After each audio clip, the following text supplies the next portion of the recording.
يعني من غير نفاق، من غير تحيز، ومن غير اي حاجه، انا بحب المغرب جدا، وبحب بصفه خاصه اهل المغرب. دي مش بقولها مش بقولها مجامله. انا يعني طبعا شفت بلاد عربيه كتيره وبحب ناسها وكل حاجه، انما المغرب شعب صافي جدا، شعب طيب جدا، شعب كريم بالجودة يعني.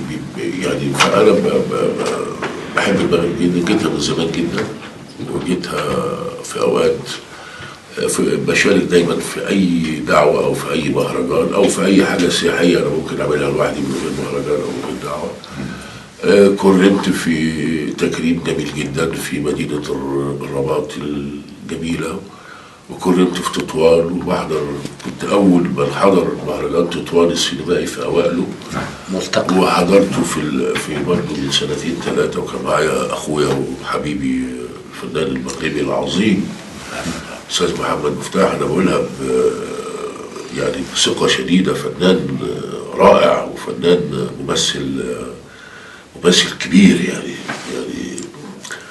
فبس فأنا باجي المغرب، وجاي بقى دورنا طبعا عايز أشوف المغرب دي